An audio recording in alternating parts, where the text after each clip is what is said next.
economy, we have quite balanced macro forecast at this point in time. We expect that the Indian economy will report a growth above 7% for the first half of the year. But there are 5 reasons why we expect that growth is going to slow to below 5% in the second half of the year. Which is that we've had a very uneven monsoon and the implications of that for the agricultural sector and rural demand.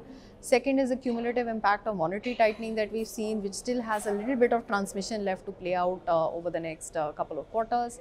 Third is that the commodity price tailwind is going to ease off in the next couple of quarters and not have such a benefit coming into margins as what we would have seen in Q1 and are seeing in Q2 as well.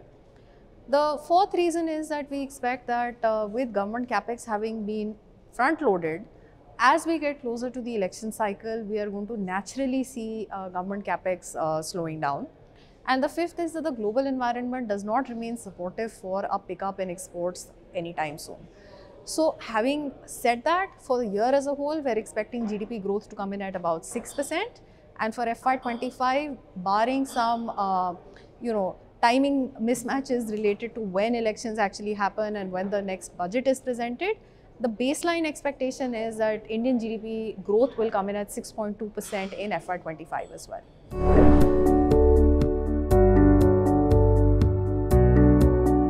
See, over the next few years, what we expect is that the Indian consumer as a whole is going to demand more and more mind space for the global manufacturers and service providers.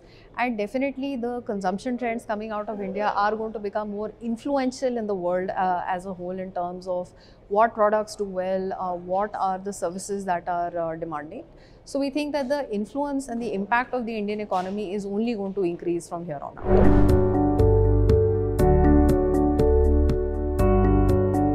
So right now what I can observe is that young India is extremely aspirational and there is a great propensity to consume better products than what the previous generation would have coming out of young India.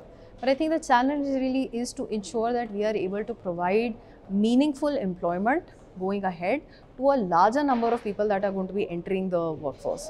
So if we can manage that, then I certainly think that the domestic consumption engine is going to be a very strong driver of Indian economic growth going ahead.